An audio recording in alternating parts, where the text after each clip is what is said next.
My name is Matthew Kamelski. I'm an advanced instructor in the Department of Human Development and Family Science and the founding director of the Adaptive Brain and Behavior minor. The gateway course for the minor is called Integrative Practices for Health, Well-Being, and Resilience. And in this course, students learn about the art and science of mindfulness-based practices, or MBPs. This includes, among other things, learning to investigate the impact that our attitudes can have on our senses, thoughts, and emotions. As part of the art of MBPs, students are introduced to the importance of mindset. For thousands of years, contemplatives have understood that our mindsets can have a big influence on the way we perceive events and even the kinds of thoughts that arise in our self-chatter. Throughout the course, students complete mind-body labs where they investigate and journal about the ways in which their attitudes affect their perception and reactions to the practices they're engaging in.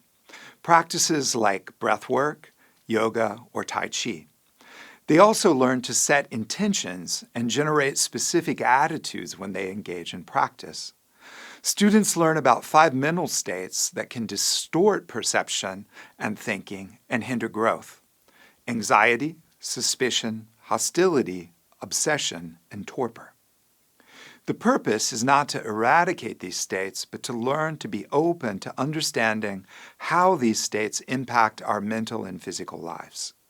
Students also learn to cultivate 4 mental states that support learning and growth: curiosity, openness, acceptance, and compassion. Students do not just learn about these states as concepts, but learn to observe how these states impact the breadth of their experiences, from their emotions to sensations in the body, and even the kind of mental imagery and thoughts that arise in their minds. They learn to observe the connections between their attitudes and their mental life, and have opportunities to practice generating supportive attitudes such as curiosity, openness, acceptance, and compassion to take into challenging practices. So how does one generate an attitude? It can vary because we all have different experiences in life. But one way to go about it is to try to remember a time when we were fully inhabiting such a state. For instance, when was the last time you were full of curiosity? Not curious about a particular thing, but full of curious energy, like a child discovering everything anew. Being able to generate a curious state can give us the power to sustain our focus and discover new things, even from something as mundane as the sensation of our breath in the body. So how about compassion?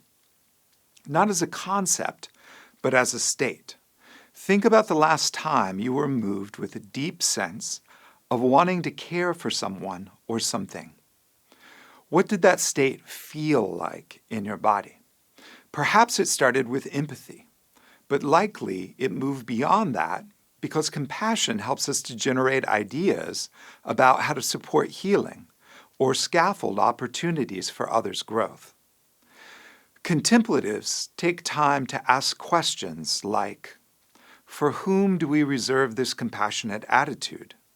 Or, how much more productive could we be as a community by being more compassionate towards ourselves, or sharing compassion more widely with our students and our colleagues? Can we learn to use compassion to accept our own foibles and scaffold our own growth? Is it possible to share compassion with our students and colleagues? And, of equal importance, what role do biases, preconceived notions, and hindering mindsets play in undermining compassion? Ultimately, we can only answer these questions for ourselves, and the answers can sometimes be humbling or even painful.